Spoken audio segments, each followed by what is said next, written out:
A mallet is a handy thing to have in your shop, and it's one of the first things I turned, and what I like about it, it is easy. It only takes one, maybe two tools. It's, when I taught a class at John C. Campbell Folk School with beginners, this is the first project I had to start with. So let's get to turn this. I'm going to show you how to make one, and then toward the end of this video, stay tuned, and I'll show you how to convert it into a dead blow mallet. When it comes to wood, most any wood will work. I'm using a piece of crab apple that I got just because I know it's a very hard wood. I'm using a large branch, and the pith doesn't grow out of the middle, which is fine. I don't mind the pith coming out toward the side. There is a possibility, because this is green wood, it will crack. Most any wood will do. Free wood is best. Dry wood is good, but you know, when you're just starting off, get what you can, and because this may not be your first mallet. So I'm just going to take a spur drive and put it in what it looks like the middle. It's going to be round by the time we finish. This is about a 10-inch block, and it's about 5 inches in diameter, including the bark. We're going to take that off, that bark. So we're going to put this in. I've already cleaned the spindle out, so we'll put this in here. I didn't really mark the center on this end either. We're making this super simple. Super simple. And that's close enough. Okay. So the main tool we're going to use is going to be using a spindle roughing gouge. We're going to get this tool rest set in position. Make sure it clears, because it's going to be running a little bit out of balance. We're going to use our face shield for this. We're going to have chips flying. So this is the one tool we're going to use, a spindle roughing gouge. It's the one that looks like a large C-shaped, and it's never to be used on bowls. It's only for spindle work. Because of this bark, we're going to take off a little bit at a time. So listen up to this. This is an important lesson. Take off just a little bit of time. Don't go back and forth. We want to take this bark off so we don't get a catch with a large flap of bark and having it fly up in our face. So we're going to turn this speed down a little bit. We don't have to worry about going too fast. We're just starting off here. Anchor the tool, ride the bevel, hold it down on the tool rest, and we're going to go from left to right until we get ready to start. We'll do about an inch at a time.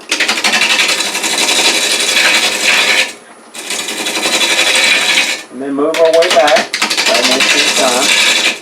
See, you can see it's throwing off the bark, so you definitely don't want to get caught with big teeth. So, yeah.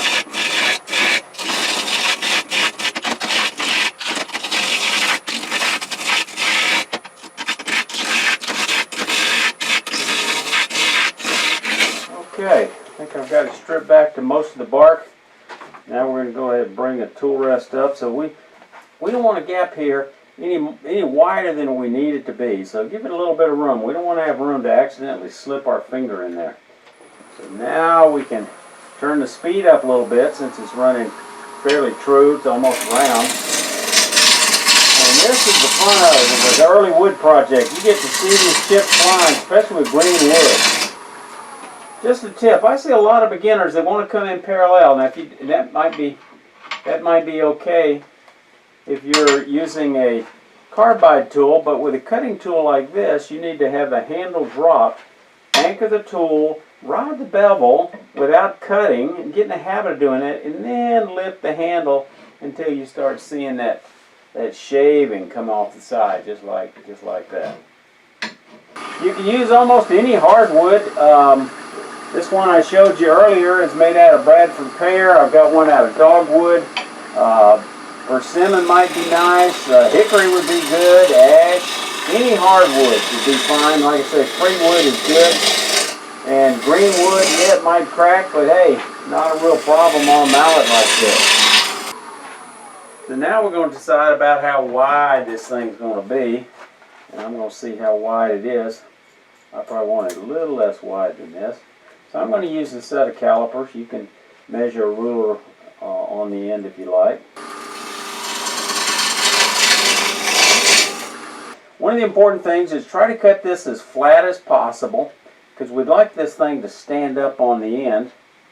And we can always make it flat by using a parting tool. So that'd be the other tool you might need. We're going to follow the dimensions. The dimensions aren't critical, but we're going to use the dimensions shown in this picture, and that this thing is about 10 inches long, and the mallet head, we're going to make it about 4 inches. I like to turn the handle at the tailstock side because I think it's a better process to do all your turning from right to left. So if you got more turning here, leave the mass over here to give it more stability. So with that in mind, we're going to come back on this end, and we're going to measure the head of this mallet at about 4 1/4. We want it to be as flat here as possible. I didn't do a real good job on the bandsaw getting this perfectly flat, but that's easy to fix with a parting tool. So we're going to come down here with this parting tool and just flatten it out.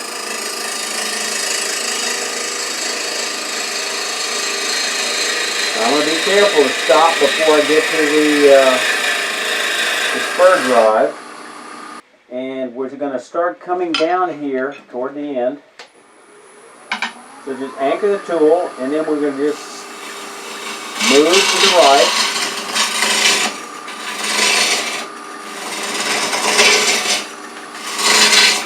Now I'm going at about 1600, running true. We can bring this thing up at the spindle, very safe, turn twin center, so we can turn the speed up a little bit. And just start wasting away the wood. We're going to make a bead right here on the handle. It ought to be at least a 1/2 inch thick. I'm just going to part it down a little bit. And that looks to me to be about probably no more than 1 inch, which is about where I want it to be. Let me just measure that. Actually, it's easier to use a vernier caliper for that. And it's right at 1 1/4 inch, so it's a little bit bigger than I need here, but that's fine. Got this on my hip, just moving my body, doing the turner's dance.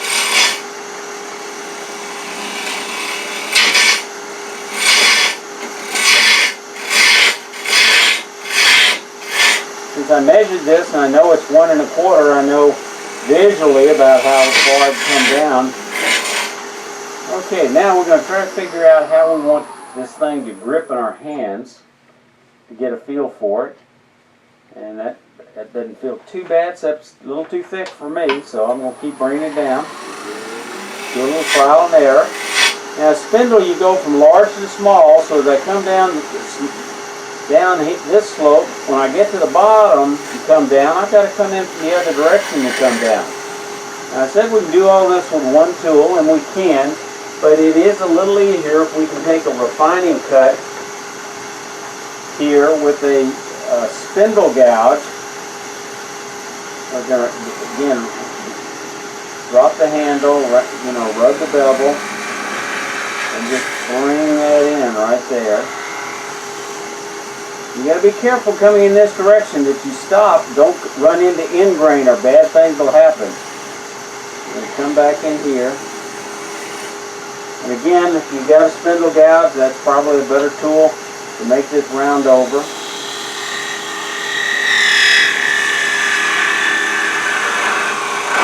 I'll bring it down to close to 1 inch here, and then I'm going to come in from the other side.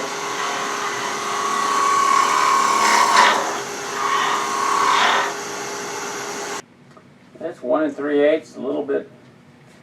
Actually, it doesn't feel too bad for my hand. I think I'm going to leave that. One design consideration you don't want to do, don't put any beads or curves in here. You want a continuous form, otherwise you'll create a weakness here. You don't want to do the one that's shown in this smaller dogwood. Now we're going to bring this down. We got to do two things. Again, the spindle gouge is best for this. We're just going to chamfer the edge a little bit. That means just knock off the edge at about a 45 degrees.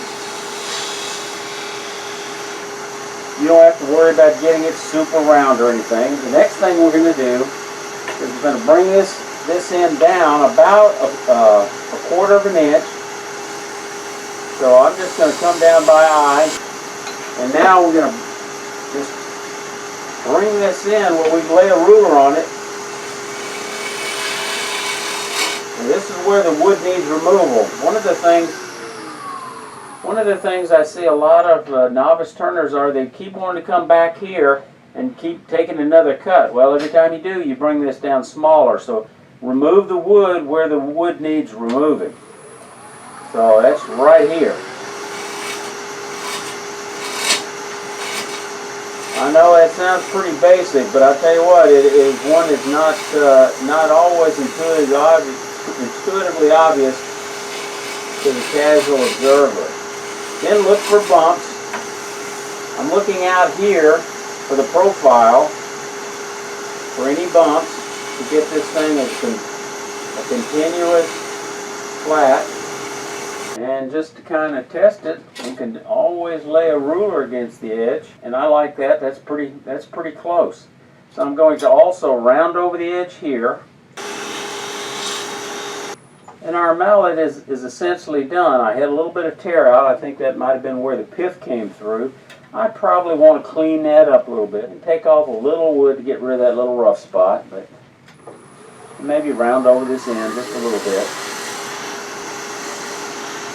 Again, the flute is almost always going away from you. The other thing I see turners want to do, they want to come in this way into the end grain, and you don't want to do that. You want to slice, you don't want to scrape. Now, we could go to the trouble of sanding this, but frankly, it's not worth the effort. It's going to take a beating. That's the nature of the mallet. You don't want it so pretty that you're afraid to use it and mess it up.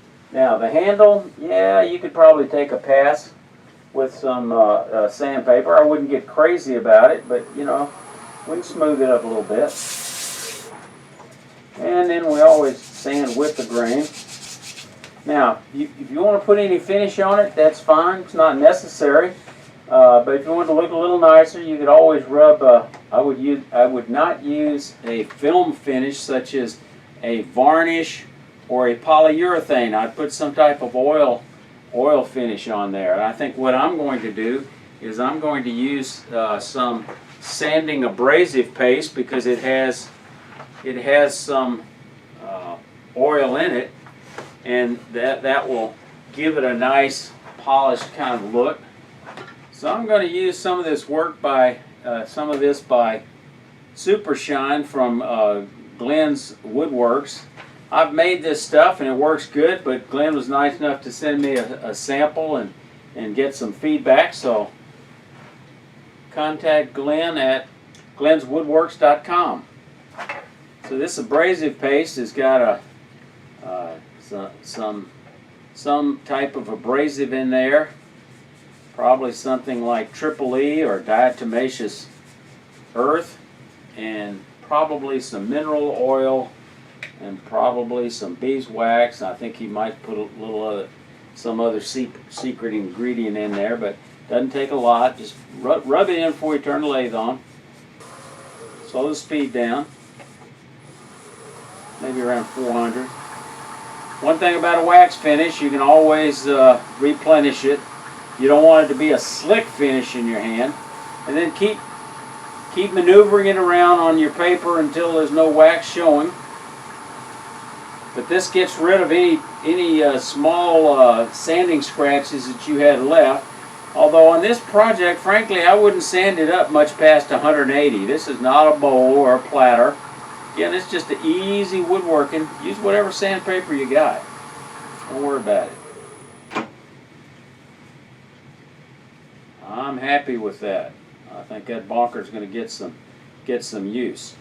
Now I've got this end here. I need to take that down. Either cut it off with a bandsaw or push it up against a spindle sander. All right, I said stay tuned. I'm going to show you how to turn this into a dead blow mallet.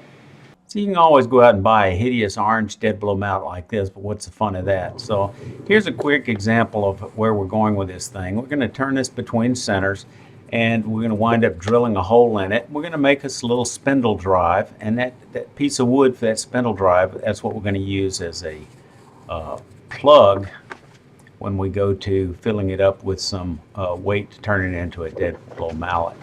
So we're going to turn the mallet, have a hole drilled in it like this. We're going to cut the plug off like that, and we're going to fill this thing up with some lead weight or BB shot. So the variation is when we turn it between centers, we're going to add a chuck tin and put it in a chuck for drilling the hole as follows. Now most likely you're going to drill using a Jacobs chuck or a drill chuck like this with a 1-inch Forstner bit, but in my case I'm fortunate enough to have a large twist drill bit, high-speed steel with a Morse taper that will actually allow me to do it with this tailstock. Alright, so I'm going to measure this and we're going to do it about 3 inches. I'm going to get this down to somewhere close to 500 and then just ease it in.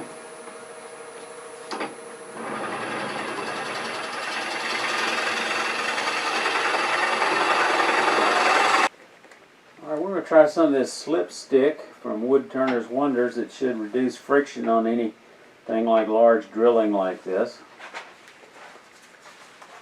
A little easier to put on than paraffin. And that takes care of the drilling. Okay, this is a long piece to extend outside of a chuck. Now I'm using very large chuck jaws, so it might accommodate it, but if normal jaws, probably not. Now we could solve that with a 60-degree cone to stabilize it some. If you don't have a 60-degree cone, you can certainly make one like this. I've shown this in videos before. But the issue is we've still got to come down and turn the base of this, the handle, with it outside the chuck. So let me show you how we're going to do that. We're going to go ahead and take it out of here. Alright, now I'm going to take a spindle scrap. You know, in a lot of my projects I tell you to save your spindle scraps because you never can tell we're going to use them for a jam chuck or a friction chuck, and here's a good example of that. So what I'm going to do is turn a tenon down here that will fit inside this 1-inch hole and use that as a drive, and that'll give us full access to the handle. Come in straight in like we do the parting tool and drop the handle. And that'll give us a nice snug fit. All we got to do is bring up our Y center to give it some support. Get the speed up a little bit.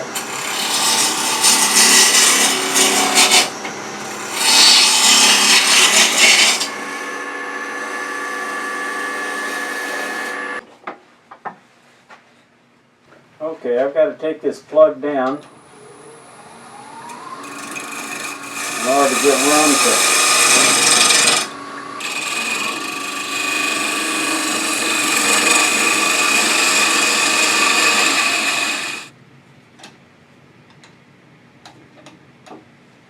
Now we're going to part that off with a thin parting tool.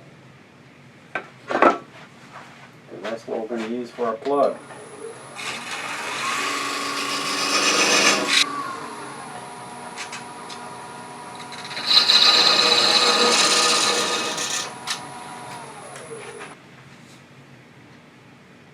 Okay, now that we've drilled our mallet the appropriate depth, in my case it was 3 inches to accommodate lead shot I'm going to use. I was fortunate enough to have a friend of mine that reloads shotgun shells, so he left me with some lead shot to use. I used this for a chest set for an earlier video.